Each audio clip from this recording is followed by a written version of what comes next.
এই মুহূর্তে সবচেয়ে বেশি ওয়ার্ল্ড কাপ উন্মাদনা অনেক বেশি ল্যাটিন কেন্দ্রিক বাংলাদেশের মানুষের, তাদের জন্য একটা কনফিউশন ক্রিয়েট হয়েছে লিওনেল মেসি নেক্সট ম্যাচে জর্ডানের বিপক্ষে আর্জেন্টিনার যেই গ্রুপ পর্বের নিয়ম রক্ষার ম্যাচ, যেই ম্যাচে পরাজয় জয় কোনো ভূমিকা রাখবে না, সেই ম্যাচে খেলবেন কিনা। লিওনেল মেসিকে নিয়ে এই কনফিউশন কেন তৈরি হলো? শেষ পর্যন্ত কি লিওনেল মেসি মাঠে নামবেনই না? লিওনেল মেসি যদি মাঠে না নামেন, 2 ম্যাচে 5 গোল করা লিওনেল মেসির ঘাড়ে 4 গোল করে করা অন্য ফুটবলাররা যেভাবে শ্বাস ফেলছেন, সেখানটায় মেসি সুযোগ থাকার পরেও জর্ডানের মতো প্রতিপক্ষের এগেনস্টে অন্তত আরো একটা হ্যাটট্রিকের সম্ভাবনা থাকার পরও আর্জেন্টিনা কি সেটাকে কাজে লাগাবে না? লিওনেল মেসি কি তার গোল সংখ্যা আরো বাড়াবে না? অনেকগুলো প্রশ্ন। না খেললে কেন খেলবে না, খেললে কোন সময়টায় মাঠে নামানো হবে, সেই সব প্রশ্নের উত্তর খোঁজার চেষ্টা করব। এবং আপনাদের জানিয়ে রাখি যে এই ম্যাচটা অনুষ্ঠিত হবে ডালাসে, সেই ম্যাচের টিকিটের মূল্য অফিসিয়ালি যেটা $300, সেটা নাকি পেরিয়ে গেছে $3000 plus. All are waiting to watch that match, collecting their tickets on high price only to see Leo Messi once again. So এই যে একটা সিচুয়েশন, 10 টাইমস টিকিটের দাম বেড়ে গেছে, $3000 মানে হচ্ছে প্রায় 3.5 লক্ষ টাকার কাছাকাছি, তাই তো? তো এই এত দাম দিয়েও টিকিট কেটে হলেও মাঠে গিয়ে LM10কে দেখতে চায় দর্শকরা। কিন্তু সেই ম্যাচে লিওনেল মেসি খেলবেন কি খেলবেন না, সেটা নিয়ে শুধুমাত্র বাংলাদেশ না, আর্জেন্টিনা না, স্বয়ং ইউএসএ তে একটা বিশাল কনফিউশন ক্রিয়েট হয়েছে। পয়েন্ট নাম্বার 2, যে আলোচনাটা আসলে খুবই গুরুত্বপূর্ণ। আপনারা সবাই জানেন যে কানসাস থেকে ডালাসে এসে এই ম্যাচটা আর্জেন্টিনার খেলার কথা, তাদের যেখানটায় বেস ক্যাম্প, কিন্তু কানসাস থেকে ডালাসে আর্জেন্টিনা দল এখন না আসার সিদ্ধান্ত নিয়েছে। ম্যাচের একদিন আগে যতটুকু খবর ছিল যে তারা ব্যাক করবে এবং সেখানটায় তাদের লাস্ট প্রিপারেশনটা নেবে, এন্ড দেন তারা আসলে মুখোমুখি হবে জর্ডানের। কিন্তু সেই পরিকল্পনা লিওনেল মেসি এবং লিওনেল স্ক্যালোনি, আলটিমেটলি তারাই mastermind, they have cancelled. Why? সেটার উত্তর এখন পর্যন্ত আমাদের কাছে নেই। তারা লাস্ট প্র্যাকটিস বা প্রিপারেশনটা কানসাসই নিতে চায় এবং ম্যাচের দিন ইনফ্যাক্ট সেখানটায় এসে খেলতে চায়। Let's see what happen. 3 number point, যেটা আর্জেন্টিনার যেই স্টার্টিং 11 বলতে পারেন, লাইন আপ বলতে পারেন, যেভাবে ইচ্ছা বলতে পারেন, শুরুর যেই লাইন আপটা, সেই লাইন আপে রেখে অন্তত 7টা পরিবর্তন আসতে পারে, 7 চেঞ্জেস। 11 জন ফুটবলার মাঠে নামবেন এবং সেই 11 জনের মধ্যে 7টা পরিবর্তনের সম্ভাবনা রয়েছে, যার একটা নিয়ে ফিসফাস চলছে, ভয়ঙ্কর ধরনের আলোচনা চলছে, সেই লিওনেল মেসির কথা আমি জানিয়েছি। এই তালিকার মধ্যে রয়েছে এই দলের সুপারস্টারদের 3 সুপারস্টার যদি আপনি বিবেচনা করেন, তাদের একজন, 2 জন সুপারস্টার যদি বিবেচনা করেন, মেসির পরে যদি কাউকে বিবেচনা করেন, সেই গুরুত্বপূর্ণ ফুটবলার এমি মার্টিনেজের। Let's discuss. লিওনেল মেসিকে না খেলানো নিয়ে যে ডিসকাশনটা হচ্ছে, হোয়াই এই ডিসকাশনটা হচ্ছে, আর সেই 7 ফুটবলার কারা কারা পরিবর্তন হতে যাচ্ছে, কেন লিওনেল মেসিকে খেলাতে চায় না। রাউন্ড অফ 32-তে আর্জেন্টিনার প্রতিপক্ষ either Spain or Cape Verde or Uruguay. So পসিবিলিটির জায়গায় মনে করা হচ্ছে এখন পর্যন্ত, মানে স্পেনও হয়ে যেতে পারে, যে ডিসকাশনটা আমি আমার আগের ভিডিওতে করেছিলাম, পসিবিলিটির জায়গায় মনে করা হচ্ছে যে উরুগুয়ে অর কেপ ভার্দে, এই 2 দলের একটা দলের এগেনস্টে আলটিমেটলি রাউন্ড অফ 32 নকআউট স্টেজটা যেখান থেকে শুরু হয়ে যাচ্ছে, আর্জেন্টিনার প্রথম ম্যাচ। এবং সেই ম্যাচটায় আর্জেন্টিনাকে জিততেই হবে, ডু অর ডাই। যে কোনো দল যারা রাউন্ড অফ 32-তে খেলবে তাদের প্রত্যেককে আসলে জিততে হবে ইনফ্যাক্ট।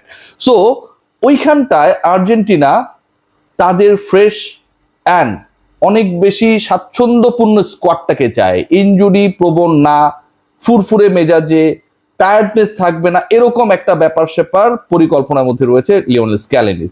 এখানটা শুধু শেষ না, রাউন্ড অফ 32-র পরে আপনি যদি রাউন্ড অফ 16-কে চিন্তা করেন, সেখানটায় প্রবাবল প্রতিপক্ষ কলম্বিয়া টাইপের কোনো একটা দল এক্সপেক্ট করা হচ্ছে, এবং যেই দলের বিপক্ষেও আলটিমেটলি আর্জেন্টিনাকে শক্তির দৌড়ে, শক্তিমত্তার যে হিসাব নিকাশ রয়েছে, সেখানটায় সমান তালে পাল্লা দিতে হবে, শুধুমাত্র স্কিল দিয়ে হবে না।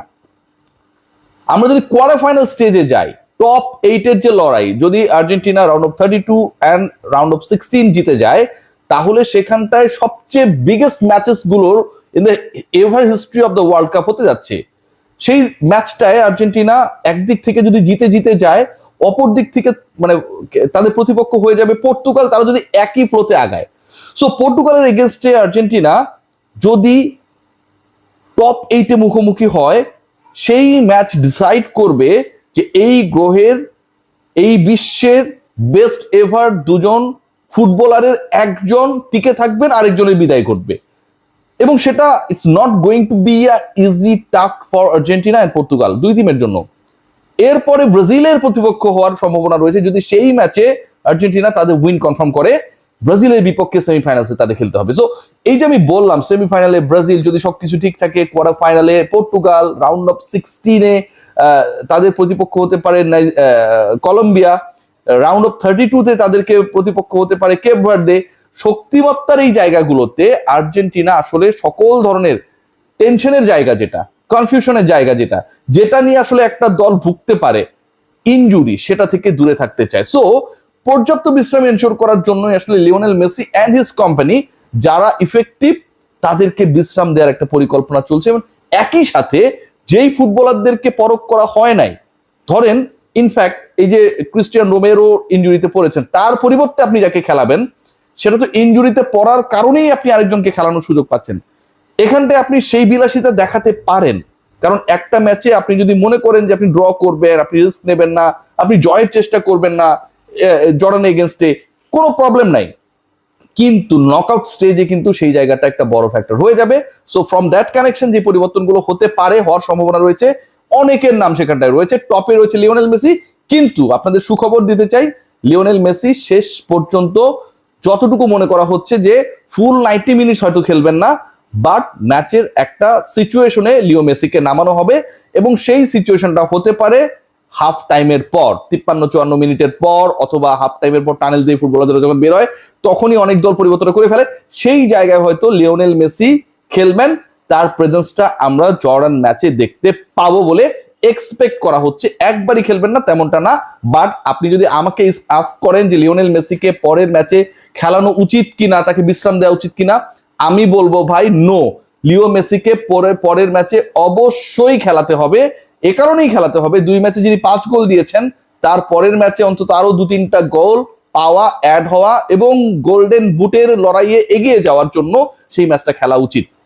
খেয়াল করে দেখুন অন্য যে চেঞ্জেস গুলো হতে পারে, আমি শুরুতেই বলছিলাম যে ইনজুরি কিছু কনসার্ন রয়েছে, এবং সেই জায়গায় হচ্ছে ইম্পর্টেন্ট পার্ট যেটা, যে রক্ষণে ক্রিস্টিয়ান রোমেরোর জায়গায় নিকোলাস ওতামেন্ডির খেলাটা মোটামুটি কনফার্ম। আমরা দেখতে পারি এমি মার্টিনেজের জায়গায় হুয়ান মুসোকে, ম্যাকঅ্যালিস্টার এন্ড এনজো ফার্নান্দেস, এই দুইজনকে একটা ব্রেক দেওয়ার পসিবিলিটি ইজ ভেরি হাই, এবং সেখানটায় লো সেলসো এবং পারাদেস খেলবেন। শুরুতেই লাউতারো মার্টিনেজ তিনি আউট হচ্ছেন, মানে তাকে বিশ্রাম দেওয়া হচ্ছে। এর আগে স্টার্টিং লাইন আপে আমরা লাউতারোকে দেখেছিলাম, এবার সেই জায়গাটায় যতটুকু মনে করা হচ্ছে যে হুলিয়ান আলভারেজ শুরু করবেন, মানে তিনি পরবর্তীতে বদলি হিসেবে নেমে খেলেছিলেন ঠিকই, বা স্টার্টিং লাইন আপে আমরা আলভারেজকে দেখিনি, লাউতারো অফ, এবং সেখানটায় Julian Alvarez will be in. এবং একই সাথে Julian Simeone very much expectations রয়েছে যে তাকে নেক্সট ম্যাচে জর্ডানের বিপক্ষে লিওনেল স্ক্যালোনি খেলাবেন। Let's see what happen, but it's going to be a tough task for the Argentine coach, কারণ অনেক বড় বড় নামকে, অনেক বড় বড় ফুটবলারকে বিশ্রাম দিয়ে যাদের তিনি খেলানোর পরিকল্পনা করছেন তাদের সফল হওয়াটা খুব বেশি জরুরি। লিও মেসি ছাড়া আর্জেন্টিনা কতটুকু প্রতিপক্ষের উপর প্রেসার ক্রিয়েট করতে পারে সেটাও কিন্তু একটা দেখার বিষয়। Let's see.